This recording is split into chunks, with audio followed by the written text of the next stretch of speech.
तो आपने डिसाइड कर लिया है कि हमें स्टॉक मार्केट में आपको स्टार्ट करना है करियर। आपको भैया पैसे कमाने हैं स्टॉक मार्केट से। अब क्या? What's next? कैसे स्टार्ट करें? क्या चीजें रिक्वायर्ड होगी? कितना समय लगेगा? सब सवाल, सारे सवाल के आंसर आज मैं आपको दूंगा। बस एक ही चीज आपको करनी है, वो है सब्सक्राइब का बटन पहले तो प्रेस कर दो। और ये वीडियो शेयर करना उन सबके साथ जो कि स्टॉक मार्केट में अपनी जर्नी स्टार्ट करने का डिसाइड कर चुके कि यार मुझे तो स्टार्ट करना है, अब बताओ कैसे करें। 5 पॉइंट समझने हैं और इन 5 पॉइंट में हम फिर डीप जाएंगे। सबसे पहले तो आपको स्टॉक मार्केट को जो है ना एक पैसिव इनकम की तरह ही स्टार्ट करना है। मतलब पहले दिन ऐसा नहीं करना है कि यार जॉब ही छोड़ दूं, मैं इतने जोश में नहीं आना है। जोश से कुछ नहीं होगा।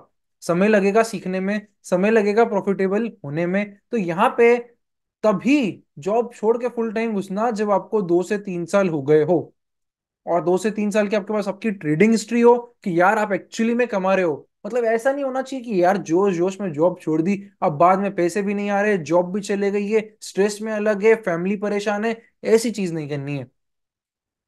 ठीक है? तो पहले पैसिव इनकम की तरह स्टार्ट करो, जो भी काम कर रहे हो उसके साथ में स्टार्ट करो। फिर जैसे जैसे धीरे धीरे कॉन्फिडेंस आए, फिर इसमें फुल टाइम उतरना। उसके पहले यहाँ पे मत उतरना फुल टाइम, परेशान हो जाओगे। सेकेंड बताते हैं टूल्स रिक्वायर्ड। अब देखो ऐसा नहीं है ना बस सोच लिया तो सोचने से हो जाएगा।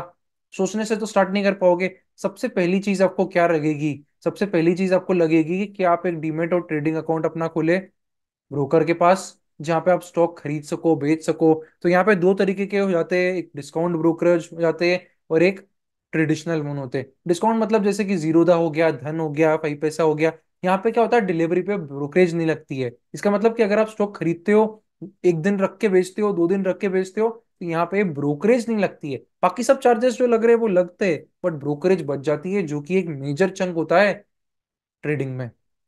तो नॉन ट्रेडिशनल यानी कि डिस्काउंट ब्रोकरेज के पास जाके आप अपना अकाउंट ओपन कर दो। बहुत सिंपल सा केवाईसी रहता है, आपसे इजीली हो जाएगा, खुद से भी नहीं भी होता है तो आपको वहां पे प्रोसेस मिल जाएगी। सेकेंड, अब ट्रेडिंग करना है तो ट्रेडिंग करना है तो यहाँ पे आपको सॉफ्टवेयर चाहिएगा। आपको यहाँ चार्ट्स कहीं देखने पड़ेंगे, क्योंकि जितनी भी ट्रेडिंग होती है ना उसमें चार्ट्स इंपॉर्टेंट होते हैं। चार्ट्स क्या होते हैं, कैसे होते हैं, ये सब तो मैं आपको बहुत अच्छे से समझाऊंगा डिटेल में आने वाले वीडियोस में। ठीक है? इसलिए सब्सक्राइब जरूर कर देना।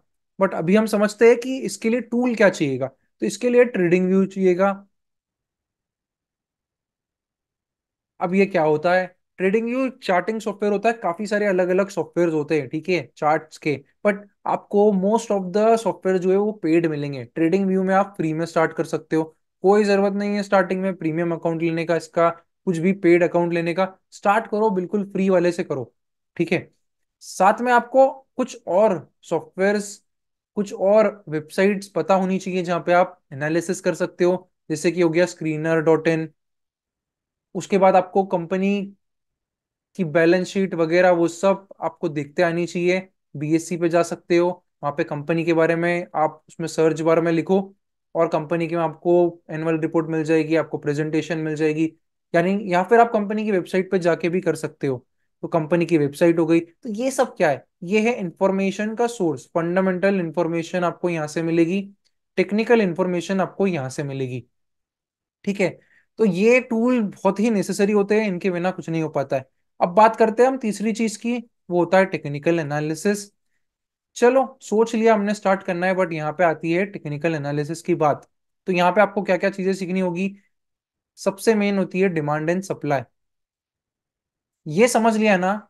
मतलब आपका पूरा ट्रेडिंग करियर सॉर्टेड है। देखो सिंपल सी चीज होती है बट सबसे ज्यादा यूज आएगी।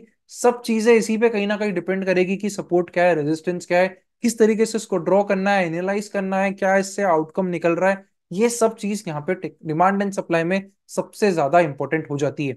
दूसरा यहाँ पे वही सक्सेसफुल होता है देखो स्टॉक मार्केट में जिसने नुकसान लेना सीख लिया हो। ठीक है? Risk management. रिस्क मैनेजमेंट जिसको आता है ना, वो ही इसको लंबे समय कर पाता है, यानी कि 5-10 साल। यानी आपने बहुत सारी स्टोरी सुनी होगी, 6 महीने कोई पर्सन कर रहा था, फिर 7वें महीने बहुत बड़ा नुकसान हो गया। लोग है ना इसमें सरवाइव नहीं कर पाते 5-10 साल, कुछ ना कुछ गलती कर देंगे। और मेजर गलती यही होती है कि वो नुकसान लेना नहीं सीख पाते, रिस्क मैनेजमेंट नहीं आता है उनको। तो यही चाहिए रहता है यार, कुछ हाथ लगाया मैंने तो वहां पे सोना निकलना ही चाहिए। मतलब वहां ऐसा नहीं होना चाहिए कि मैं नुकसान लेके जा रहा हूँ। वो एक बहुत ही गलत माइंडसेट है। तो नुकसान लेना जो सीख लेगा ना, वो यहाँ पे लंबा टिकता है। फिर आप 5 साल, 10 साल, 20 साल, 40 साल तक टिकोगे। और 40 साल अगर आप टिक गए ना स्टॉक मार्केट में, कंसिडरिंग अभी आप 20-25 साल के हो, अगर आप 35-40 साल टिक गए, तो मैं बता रहा हूँ करोड़ों तो कहीं नहीं गए। मतलब ऐसा हो ही नहीं सकता कि आप सीखने के बाद अगर ढंग से सीख रहे हो, चीजें कर रहे हो, और एक लंबे समय तक सक्सेसफुली कर पा रहे हो, और आपके पास करोड़ों रुपए नहीं हो, वो बनते ही बनते हैं। ठीक है, तो रिस्क मैनेजमेंट तो सबसे इंपॉर्टेंट हो गया यहाँ पे। इसके बाद यहाँ पे फंडामेंटल एनालिसिस, फोर्थ बात करें हम। टेक्निकल एनालिसिस के साथ अगर आप फंडामेंटल एनालिसिस ब्लेंड कर पाते हैं, तो वहां पे बहुत ही इंपॉर्टेंट हो जाता है। कोई भी स्टॉक है, कोई भी कंपनी है, वो कैसा ग्रो कर रही है, ये सबसे इंपॉर्टेंट चीज होती है। वो नया क्या कर रही है, ये सबसे इंपॉर्टेंट चीज होती है। ये दो मोस्ट इंपॉर्टेंट होते हैं फंडामेंटल में। इसके अलावा और भी चीजें आ जाती है, जैसे कि रिटर्न रेशियोज हो गए, आरओसी, आरओई, आपने कहीं सुना होगा ऐसा कुछ, क्या return on capital employed, return on equity, इस तरीके के रेशियोज होते हैं, डेट इक्विटी रेशियो होता है। बट सबसे इंपॉर्टेंट होती है कि कंपनी ग्रो कर रही है। कंपनी ग्रो करती है ना, तो at the end share price भी उसका ग्रो करता है, आगे पीछे थोड़ा बहुत डिफरेंस हो सकता है, but overall at the end वो ग्रो करेगा। ठीक है। और इसमें हम बात करें मास्टरिंग चार्ट्स, तो एक बार आपने डिमांड सप्लाई सीख लिया, उसके बाद बात आती है चार्ट पैटर्न्स की। रिस्क मैनेजमेंट सीख लिया, बात आती है चार्ट पैटर्न्स की। क्या पैटर्न्स क्या होते हैं, क्यों फॉर्म होते हैं, क्या रीजंस होते हैं इनके फॉर्मिंग के, किस तरीके से फिर उसमें आप एंट्री ले सकते हो, किस तरीके से आप उसमें एग्जिट ले सकते हो, किस तरीके से आप उसमें स्टॉप लॉस डिसाइड कर सकते हो, कैसे आपको पोजीशन साइजिंग रखनी है। ये सब सवाल के जवाब हमको चार्ट ट्रेडिंग में ढूंढने होते हैं। तो ये वो 5 स्टेप्स जिसके थ्रू आप स्टॉक मार्केट में स्टार्ट कर सकते हो। क्या आपको यहाँ पे रखना है, पिछली वीडियो में मैंने एक्सपेक्टेशंस के बारे में बताया था, तो वो जरूर देख लेना। और वीडियो समझ आया हो क्या करना है क्या नहीं करना है, तो सब्सक्राइब जरूर करना चैनल को। चलो मिलते हैं फिर से अगले वीडियो में।